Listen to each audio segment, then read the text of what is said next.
பிரதீப் ரங்கநாதனுடைய நடிப்பில் வெளியே வந்திருக்க டிராகன் திரைப்படம் இதுவரை எவ்வளோ வசூலிச்சிருக்குங்கிற தகவலை தான் பார்க்க போறீங்க. வீடியோ ஸ்கிப் பண்ணாம முழுசா பாருங்க.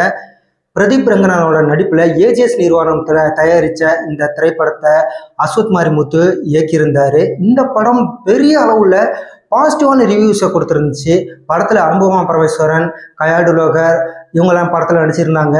கயாடு லோகரோட புகைப்படம்லாம் வேற லெவலில் வைரல் ஆச்சு. சமூக வலைதளங்களில் நிறைய பேர் அந்த படத்தெல்லாம் ஷேர் பண்ணி எப்பா அப்படின்னு சொல்ற அளவுக்கு பகிர்ந்துகிட்டே இருந்தாங்க. இதெல்லாம் ஒரு பக்கம் போயிட்டு இருக்கும்போது படத்தோட கதை சூப்பரா இருக்கு அப்படின்னு எல்லாரும் கொண்டாடி தீட்டாங்க. யாருமே மைனஸா இந்த படத்துக்கு எதுவுமே சொல்லலை அப்படிங்கிறது இந்த படத்துக்கு கிடைச்ச மிகப்பெரிய பிளஸ் அப்படின்னு சொல்லப்படுது. இது மட்டும் இல்ல, கடந்த மாசம் 21ஆம் தேதி அந்த படம் ரிலீஸ் ஆச்சு.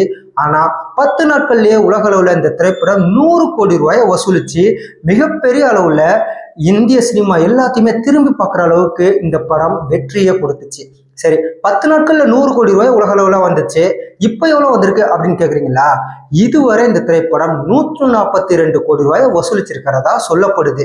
இன்னும் இந்த ஒரு வாரத்துல, அதாவது வரப்போற இந்த ஞாயிற்றுக்கிழமை முடியறதுக்குள்ள இந்த திரைப்படம் 150 கோடியை தாண்டிரும் அப்படின்னு பலரும் சொல்றாங்க. கண்டிப்பா இது தமிழ் சினிமால மிகப்பெரிய அளவுல ஒரு வெற்றி படமா பார்க்கப்படுது.